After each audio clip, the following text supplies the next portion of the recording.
Hello, good morning, and thank you so much for rising up early on this Saturday to be here with us today. My name is Jose Manuel Basat. I'm an employee of the World Bank. I work in the governance team in our offices in Washington, and I work on an initiative that's called Coalitions for Reforms. I'm going to present the panel briefly, but I would like to explain how this session is going to be.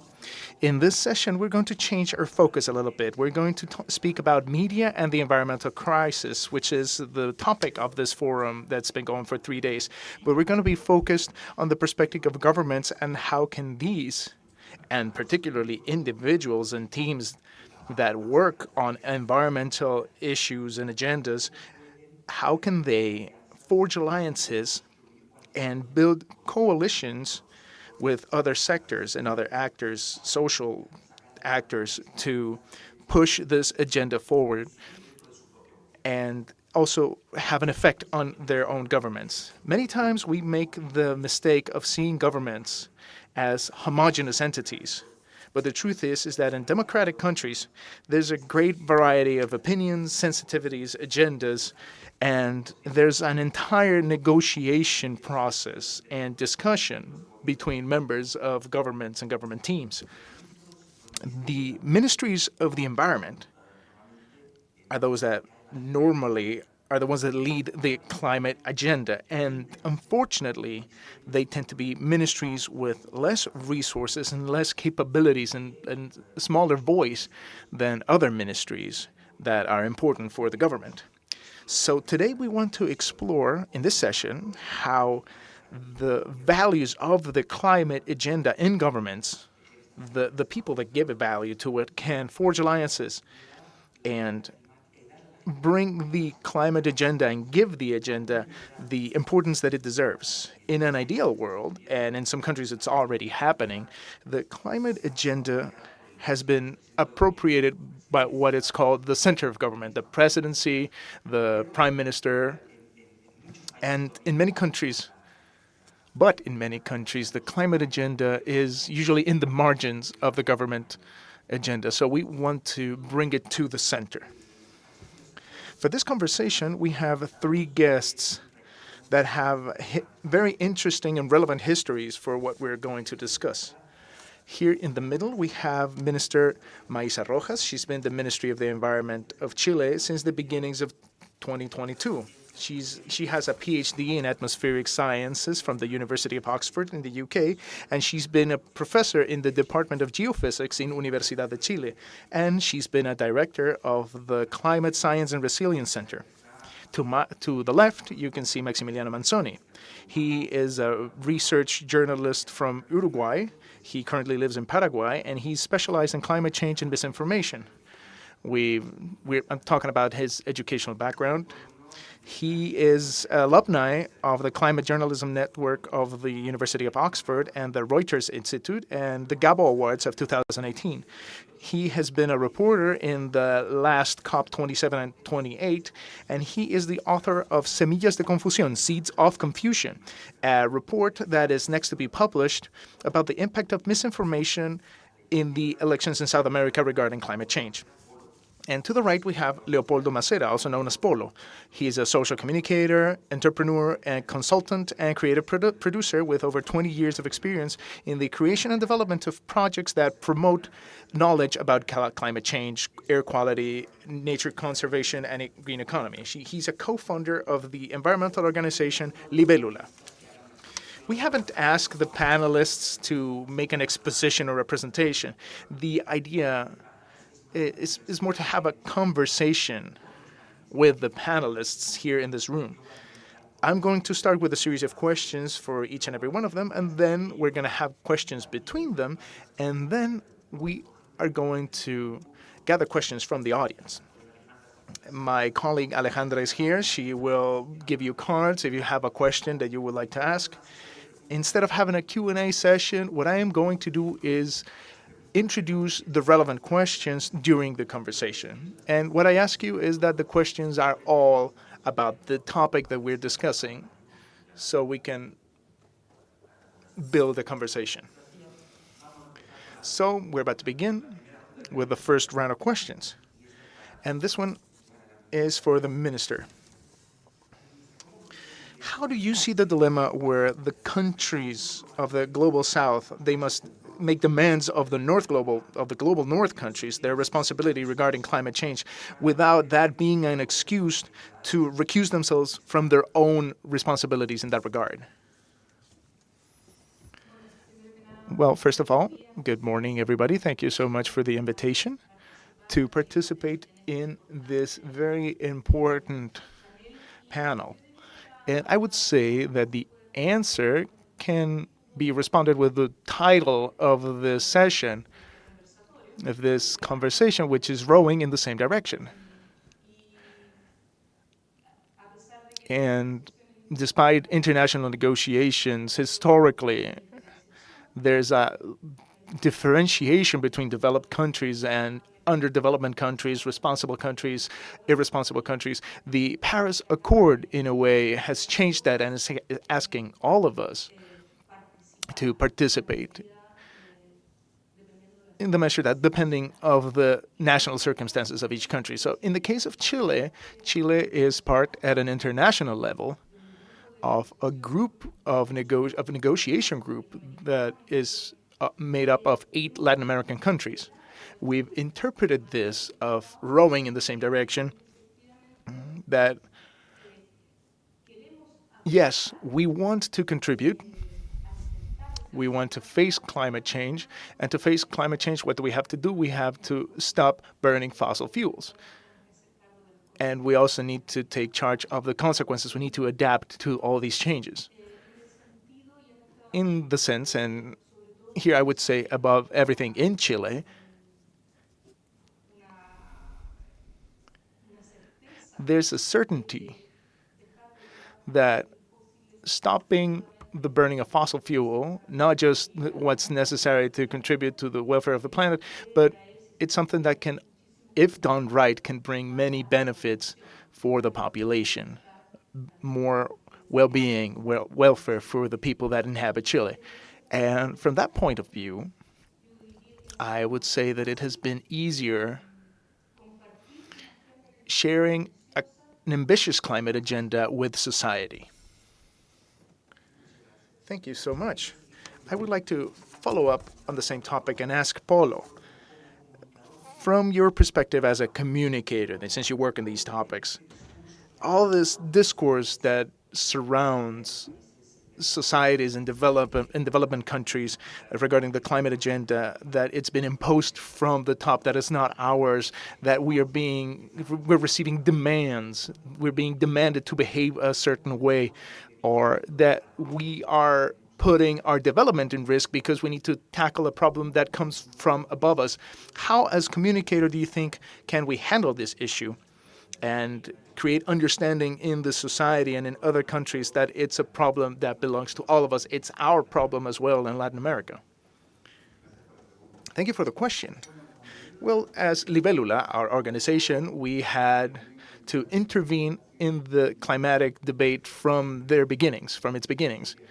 It's for over like 17 years. It's almost it can almost vote, but we've had a cooperation project with states, which was the first project of international cooperation that seek to create the capabilities to develop the national management system regarding climate change.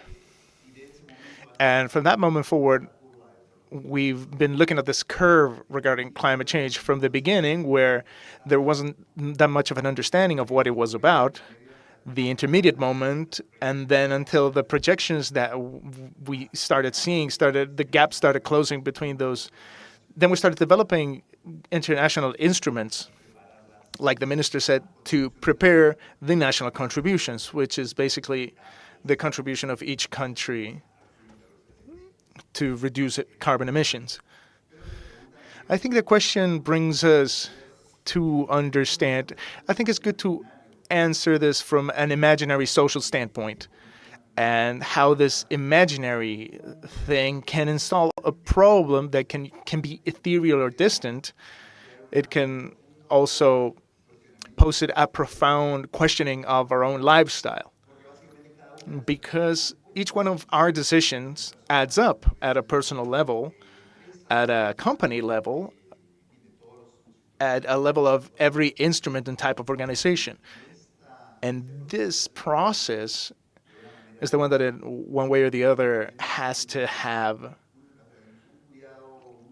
a very important care to determine what are these alternatives, what are these things that are being asked of us, and finally, how can we contribute to the same direction that we're going to?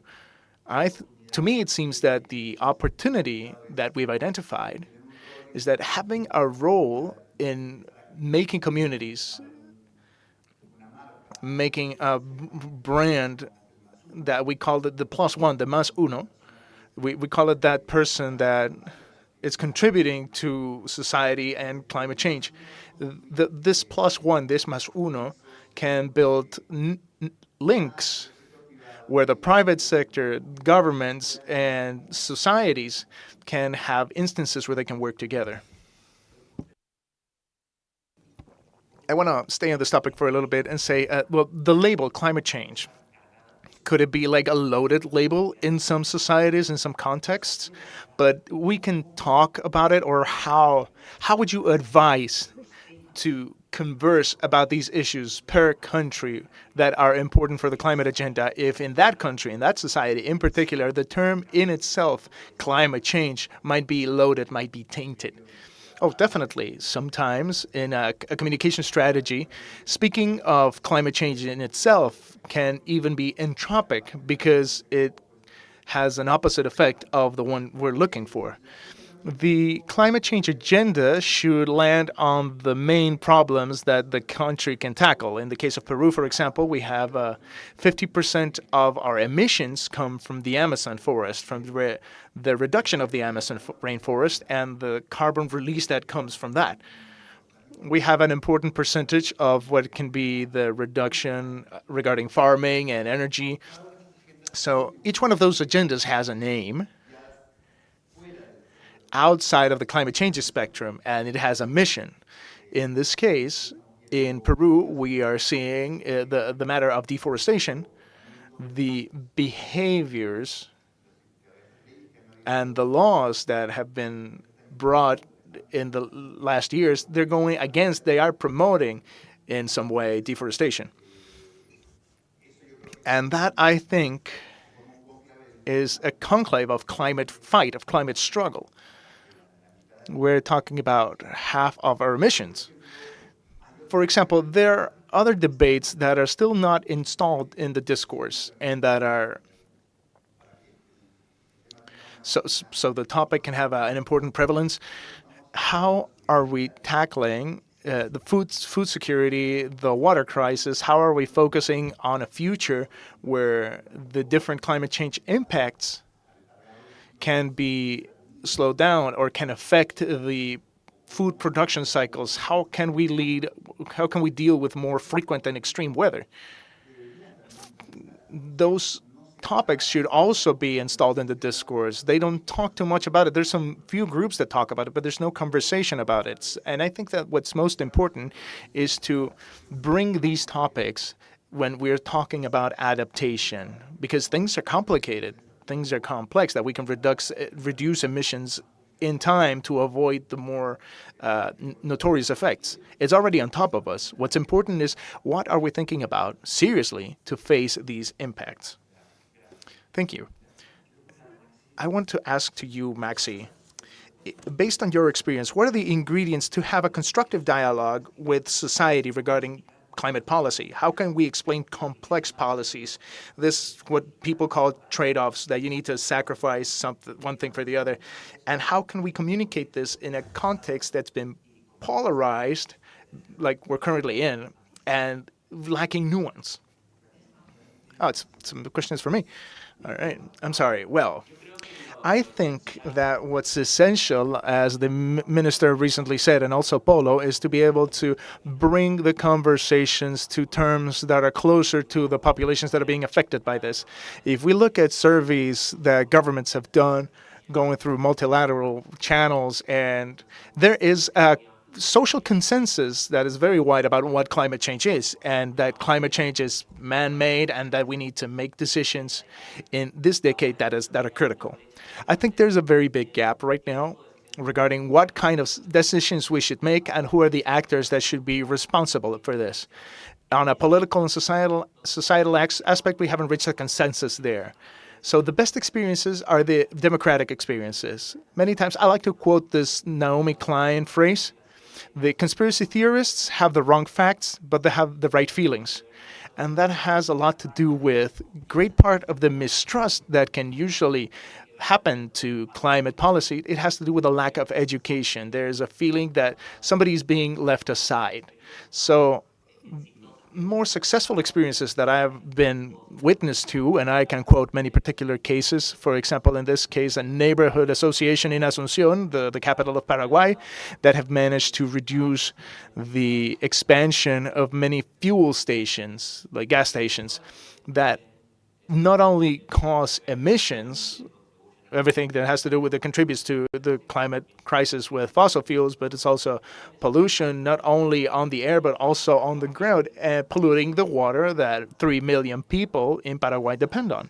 So this relationship, there's already scientific evidence, but there was also an organization of neighbors of different social classes, of different ideologies in different parts of the city that managed to build a democracy in sight and managed to bring this to a government that, with their nuances, bet on that and created a circular mechanism that allows them to advance, on the one hand, with everything that has to do with culture, understanding that this is a problem that we need to take charge on, but also on a specific matter.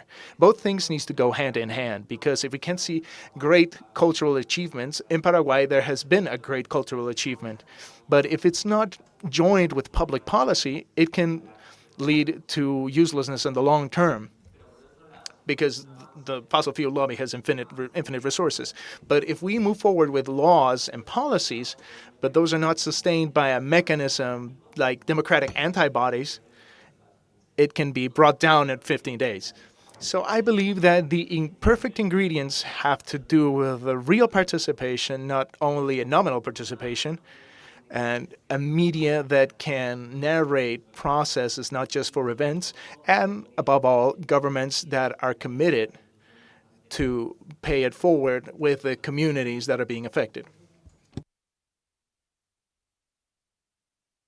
That is very interesting, and I would like to ask, is this initiative that you're talking about is being brought to scale in Paraguay? Is it a way that it can be replicated, how it's being handled?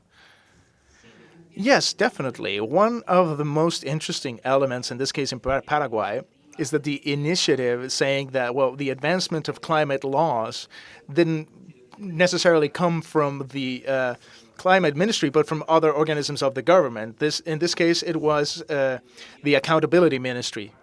There was a Paraguayan institution that said that there was a constitutional right to a healthy environment, and it also needs to control what other institutions are doing in matters of environment. So for the first time, this branch of the government that used to only handle budgets started seeing what City Hall was doing, what local governments were doing, different entities facing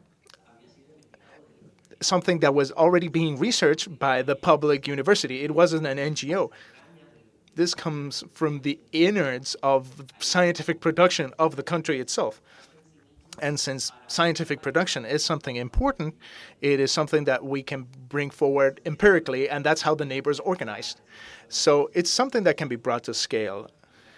It's something that is happening in cities around Asunción now, which are more or less half of the Paraguayan population. So in the end, it has a cascade effect that allows us to see not only in this case, but also that on the future, other environmental dilemmas can also be handled the same way. Fantastic. Thank you so much. Minister, I have a question for you again. Based on your experience in Chile, but also what you have discussed with your peers of other countries that are in a similar situation, regarding the climate agenda, how can the validators of this climate agenda have support from civil society and the media to have an effect on their own government and to give people a louder voice in this discourse? I would answer this question with two aspects. First of all, I think that it's very clear, and the examples that have been given prove it so, that facing a multidimensional crisis like this, and so rooted in the way that we have developed in the last 200 years, requires much more than a Ministry of the Environment or another branch of government. It requires a vision from the entirety of the state, which is the role that the Paraguayan organization took in Asunción. But beyond that, it's a vision of a full society, of a complete society. There is no way that we can introduce transformations, deep transformations, on the one hand, and fast, because of the urgency that we're facing, that can be done without an agreement done by the entirety of society. In the case of Chile, we have, since the year 2022, a climate change law that involves 17 ministries. Chile has 24 ministries, so it's a vision of the government as a whole. I have to ensure that to coordinate this agenda, but there's also responsibility of a great quantity of ministries. And at an international level, let me give you an example of something that I had to help negotiate. The international agenda moves in many stages, but the most important one is the COP, the Framework Convention, where many countries join together for 2-3 weeks once a year, and there are topics that are solved progressively. 2 years ago, I want to say we started creating a moment during the year where we faced what I call loss and damages, something that was in the agenda for more vulnerable countries for a long time. I mean, developed countries haven't diminished their emissions. That has meant strong impacts, and these impacts have had countries like ours suffering irreversible changes, and somebody needs to be held accountable. That's more or less the narrative, right? But for 30 years, there hasn't been not even the willingness to sit at a table and discuss this topic. But that year, there was this moment where you could feel that the issue started coming up, it started showing up in the media in different forums before the COP, and it was requested to Germany and Chile for us to help facilitate this discussion. The first part of the work was to see if we'd managed to reach an agreement to sit down and have a conversation. That was the first challenge. That was not easy or evident. There was a lot of resistance throughout the years. But we managed to sit down at a table, and create support. And I would say that there were several important moments that you retrospectively say this triggered an important change. And I would say two. But one is that we decided to get together with civil society. Our task was to meet with the governments, with our ministers, to see if we were available to sit down and have a conversation, a discussion. And there was reticence, resistance, unwillingness. Some people wanted, some people didn't want. Then the people that wanted didn't want, and so on. So we decided, all right, let's amplify this conversation. And we got together in a hall. It was more of a casual affair. There was a lot of people in the hall, and we listened. And there were windows also. This was a dark hall, but there were windows outside, and you'd see people looking in. And I believe sincerely that helped give this last final push for those people that were still resisting to say that, all right, yes, this is truly important. We're going to be judged for this, because if we achieve an agreement regarding this topic, it's going to be a great solution. So the European Union then said, all right, let's go. And with that, it's cascaded and made us not feel alone. And we reached an agreement to create a fund to handle losses and damages. So what do I want to say with this short, long anecdote is that there's truly no way we can solve this if we don't involve the entirety of society. That's how it is. That's how it is. There's no other way around it. Very briefly, just in case if I can go deeper in this matter, our region has an agreement, the Escazú Agreement. This information, participation, and access to justice in environmental matters. That it's a treaty that has helped us on the general issues regarding freedom of the press, to protect and also to provide access to information that can help us make better decisions and strengthen environmental democracy and also other human rights. That is also a very important element for the region of Latin America and the Caribbean. I would like now to give the opportunity for the three panelists to ask questions amongst each other. And I don't know if you'd like to start, Maxi? Well, we as journalists, it's part of our job to accommodate people. We are constantly telling governments what can they do better, and I would like to take this opportunity, Minister, to do the opposite. Ask you, what do you think the media and journalists could be doing better or could improve on, to understanding, of course, that we are working in different positions and we are avoiding conflicts of interest, beginning with the consensus that this is an urgent problem. It's probably one of the greatest problems our civilization is facing. In what way can we help, with the criticisms that we may have, row in the same direction? Thank you so much. I remember that a few years ago, there was a trend in the media with the idea, I would say the wrong idea, of showing a balanced vision of matters. They would put in a panel someone who represented 99% of the scientific accord and someone that represented the 1%. And in that way, in the media, shows up like both points of view are equally valid. And I think that there, through many years, there was a very relevant imbalance of how it was communicated, the climate change issue was communicated. I would say that that is no longer more egregious. Luckily, we now have less and less. Sometimes you catch glimpses of it, but I don't think that is the most relevant problem. But there are new ways of there are new ways of climate denial.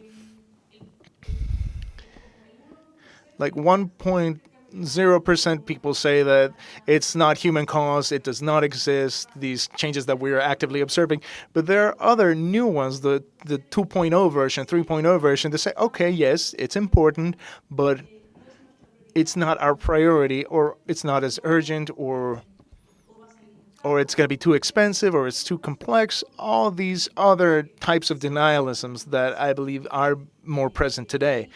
And from there, one would like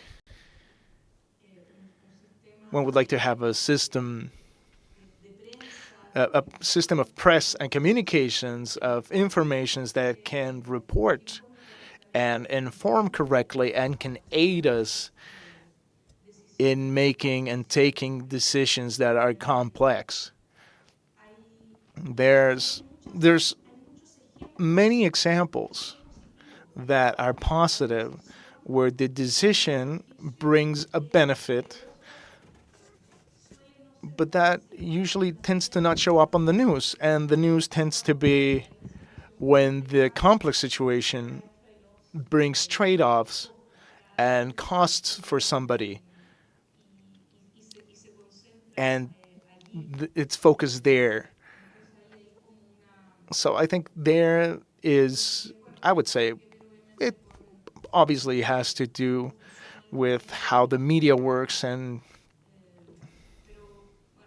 Well, we need more help to have a discussion that is positive, that is informative, and as Max said, not only speaks about milestones and facts, but also processes. I think that would be very good for us. Well, adding to Max's question, the processes are not so sexy. They're not that interesting. They're not juicy. You as a journalist, how do you see that? And how can we handle this of creating interest of these processes in general? And if you could tell us a little bit about the literacy issue, the climate and the climate literacy and literacy regarding the handling of information through the media. Well, the first thing that we need to recognize us as journalists is that the model that where we are producing, reproducing, and sharing information is currently broken. The way where we think of the news is not just going hand in hand with what our democracies need, it also goes along with what us cognitively want to consume. We're consuming information every day passively in a way that not only doesn't help you mobilize, it mobilizes. So once we can do this internal criticism, we have to be more elemental maybe on the way we are producing content. And we also need to have a conversation, of course, about workers' rights. Having these two discussions at the same time, I believe that being 9 years working on climate change, being a journalist in Paraguay and the region, the best successes beyond investigations where we speak about losers and people that are accountable, that are important to install a public agenda that are based on interest and novelty, are the mechanisms and places where we've managed to do journalism that is way less intense but has allowed us to provide literacy in more wide terms regarding the environment. Throughout the years, I've worked in research that has had this impact of naming great deforesting agents and people that are responsible of this. But now when I have to work with my own audience, because one element is to connect with offline audiences, not only online, a beautiful work that we had, a project that we had was about climate change solutions. We narrated the problem through research, and then we had a collective interview with the audience. We sit people down that were part of our investigation, maybe victims or experts, and also audience members, and we had a conversation, a collective conversation where I was the moderator. I was doing your role, and the questions came from the audience. And so this created two elements. It created information, but it also created trust. Because once we see our faces and we see that there's no underhanded intentions behind us, it's much easier to have these difficult conversations that the ministry said that we should have. So in that sense, it created literacy. And one of the nicest examples I want to share throughout the years, I've done a lot of research, and sometimes they have been very complex. However, most of the audience still remembers the time I explained how climate negotiations worked with the last Taylor Swift album. That is an element that it's not serious journalism. It's not journalism that's going to win awards or it's a study case in any sort of forum. But however, it helped our audience understand why it's important and necessary to have a journalist on the other side of the planet and in what way that was affecting his day-to-day life. For example, damages and losses that Paraguay was already suffering, the heat waves because of climate change. So I think that kind of examples are important so our work can finally be a public service, and it's a public service that needs to start from the necessities of the audience to what we want to narrate and not vice versa. I would like to contribute a little bit regarding the event that summons us here. And from a recent study that was created with the Foundation Konrad Adenauer, it's something that's called COP Connection, Conexión COP, it was promoted by Libélula, and it gives us two important things that I want to talk about here. This study says that the coverage of climate change in terms of the space that is brought by the media is barely 2%. So 30% news in the media should be talking about climate change, of this problem. This is like the minimum base that we need to have greater permeability of the situation. 64% of, it's my understanding, 130 journalists of different countries, they think that, yes, there is a public interest. People want to know more about climate change. But so there's this divergence. We have journalists that are convinced that are doing whatever they can to bring the audience to this issue, but they have a very small space to do it.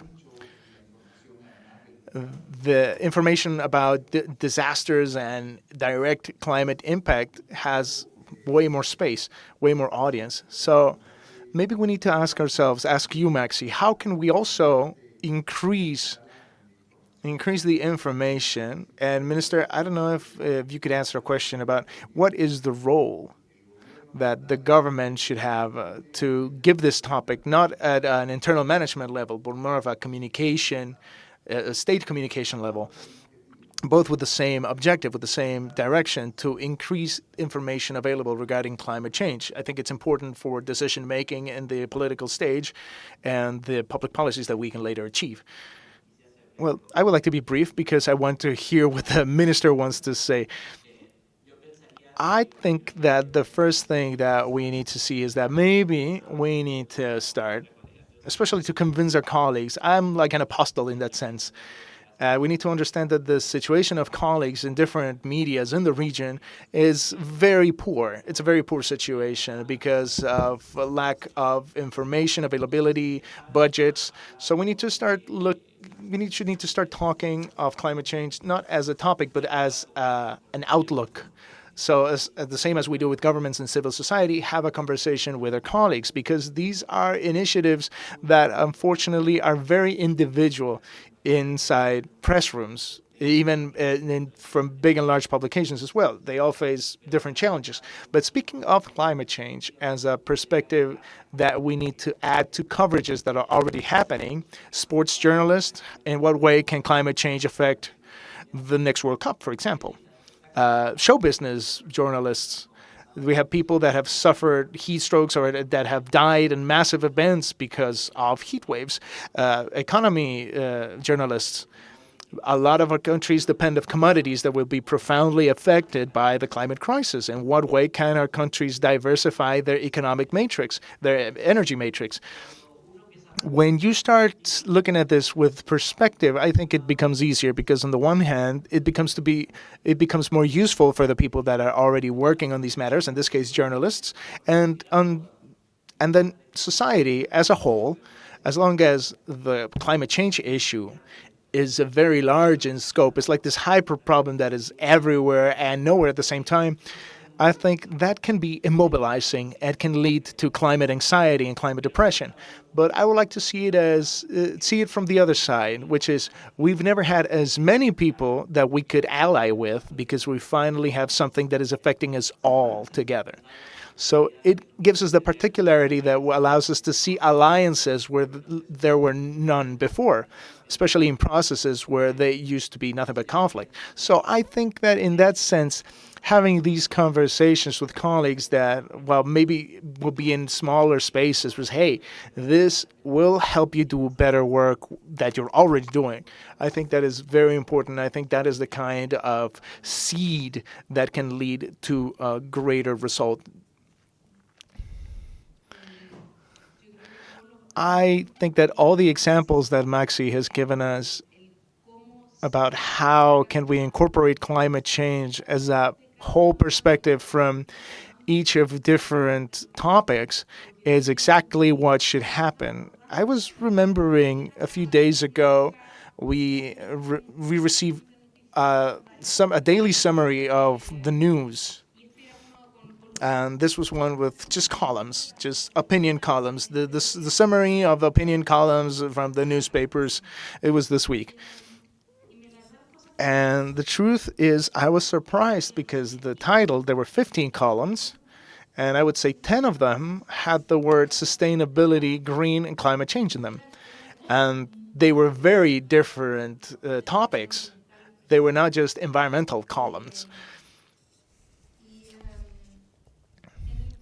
And in the case of Chile, we've had in the last few years a very important number of extreme events that have had an impact, and one actually sees the agriculture minister speaking of the effects on the harvests, on flooding, and the floodings that is amplified by climate change. You see the housing minister speaking about the floods, or the Minister of Public Works about the forest fires that we've had that are aggravated because of climate change, or the Finance Minister talking about the costs that these disasters have had that have been magnified and have been intensified because of climate change. So when I see and I read in the newspaper, we see all these ministries talking from their own context and perspectives how climate change is affecting their normal work, and I believe that is a good road we're going in. Would you want to take the... Okay, let's go.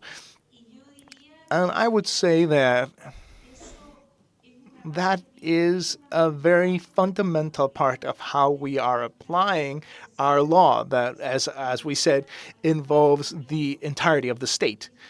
And that means that it's something we are achieving, that is being achieved, and it's being brought to bear. And I've given examples of impacts and consequences that make a clear picture that we need to adapt. But what generally is more difficult is to manage that from that point, have changes in the way we act, the decisions we make individually, or the ones we demand collectively. And there, of course, the discussion becomes a little bit more difficult, but let's leave it there.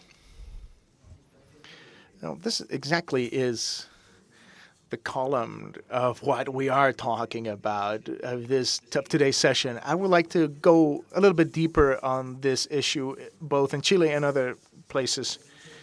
So obviously, in Chile, the minister mentioned the law that makes this a state policy, that 17 of the 24 ministries are involved. But for you, it is the Ministry of the Environment. How do you benefit when the media or forums or corporate forums, civil society forums, they bring these topics to the table?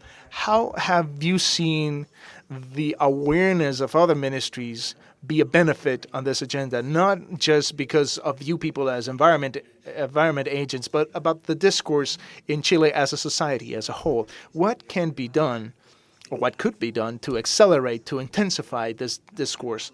So it's not just the issue or the topic of adaptation, but also create an understanding of the magnitude of the task that we have ahead. Let's see.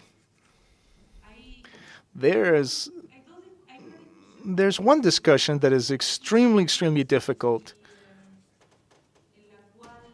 in which there's this awareness that the problem is not being faced correctly, and it's only been intensifying. And in the case of Chile, it's associated to the most important impact, which is drought. Chile has suffered. Although I talked about floodings, actually the greatest impact has been a very long drought that's lasted 13 years, starting in 2010, and very extended throughout the territory itself. However, to me it seems pretty evident we need to find a way that we can ration water and have a different relationship with it. But however, the social structure, the organizational structure we have in the country has not allowed us to advance in that matter. It has not allowed us to advance. We are in the northernmost region of Santiago, the fourth region, the Norte Chico, small north, where it rains very little. They're in a very critical situation. And sometimes this should be the breaking point to say, okay, we need to solve this in a different way. And we're still there without that happening. I hope eventually that we'll manage to find a solution. Let me give you another example on where we did manage to solve the issue. Chile is a country that has no fossil fuels. So therefore, for many years, there was this insecurity, energy insecurity, since we didn't have fossil fuels. For the entirety of the 20th century, we burned fossil fuels to produce energy. There was a situation where there was great insecurity. It was pretty terrible. Being the Minister of Energy was the worst nightmare you could possibly have. They rang your phone and it was like, oh my God. And they have short tenures. This guy lasted a week. This guy lasted 5 months. It's very short-lived career. But suddenly we realized that renewable energies started being more cost-effective, became a real possibility, and then we started deploying them, and they helped to decarbonize. They gave us greater security, and things are solved. Well, more or less, not fully resolved, of course, but from there we saw that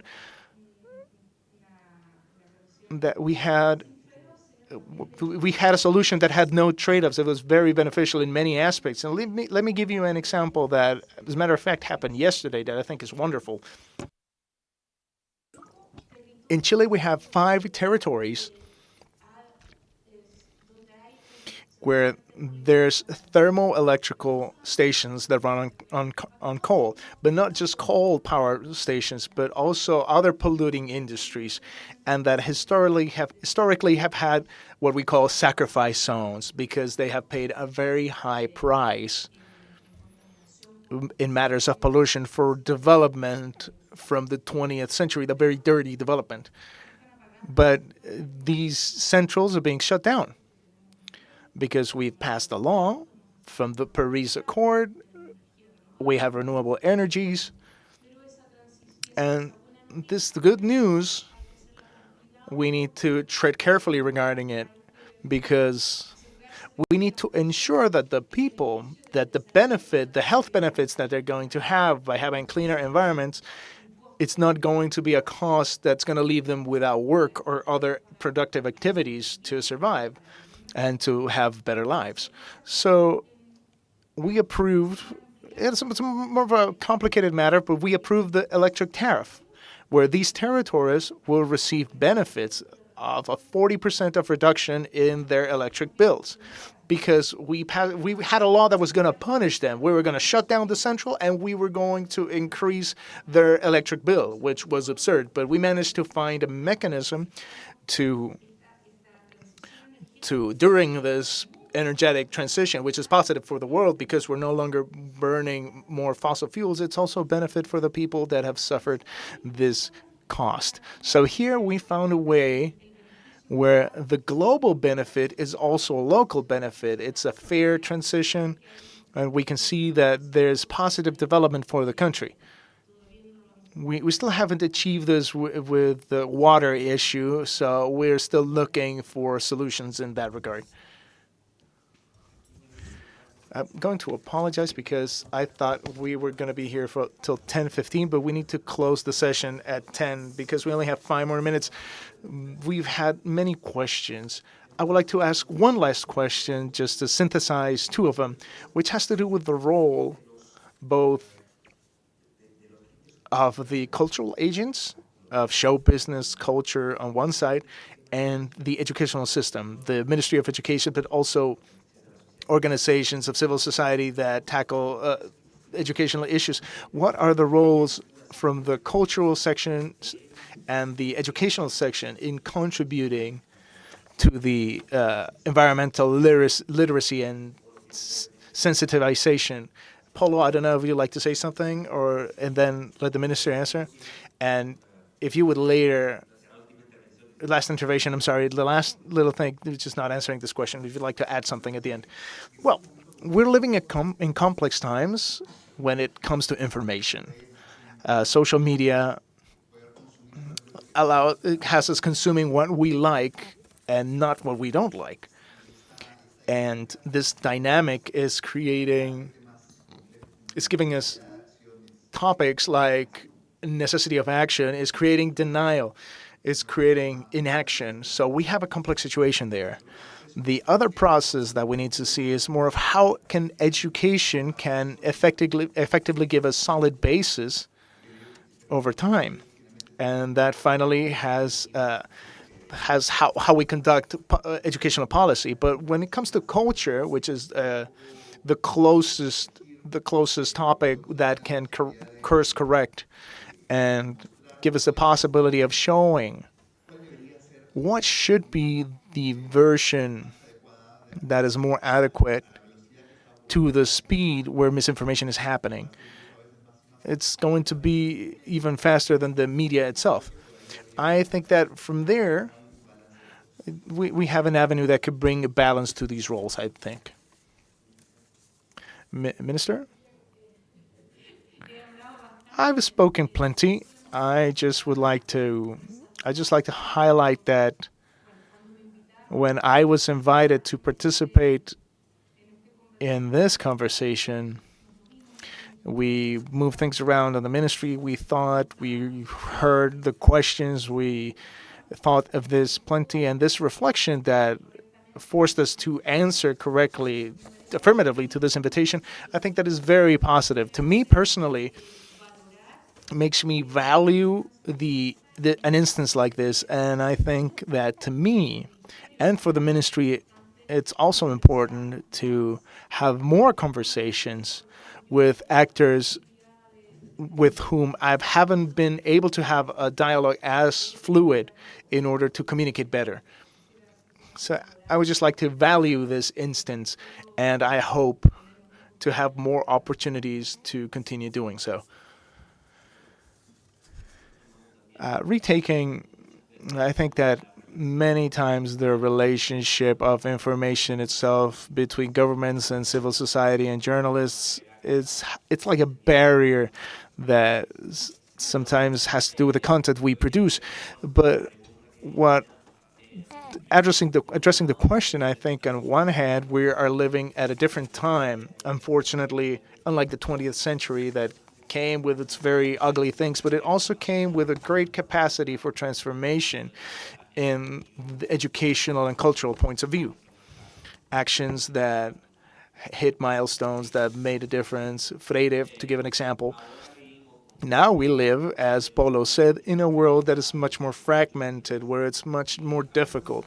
And I don't like to be a Luddite because at the end of the day, my work is completely linked to the digital world, but I believe that a great way of retaking this spirit, embracing technology with its capabilities to be much more amplified and amplifying the margins of democracies to go back to rights. Going back to rights means mental health care, something we talked a lot about in journalism, but it also happens in all educational and cultural matters, is fatigue. For the people, I don't like the word consume, but for the people that interact with the work that we do from different places. So to avoid this fatigue, the end objective is action. What we need to achieve is that we need to mobilize people. Excessive information is as bad as misinformation in that sense, or lack of information. So I believe that the cultural and educational sector need to have a structure that is much better to create the necessary rights. So information can arrive at the right time, in the right place, at the right time for the right people, and that, of course, also spark action. So I personally believe that going back to rights, to having rights, like it's making people like they can go watch a movie at the theater, they don't feel bad. It's very important to have this conversation when our ultimate goal is to achieve action. Thank you so much. I would like to thank you all here for being here, and also the three panelists for joining us, and UNESCO and the Chilean government for allowing us to organize this panel. So I would like you all to have a great day and keep enjoying the different panels that we have available. Thank you so much.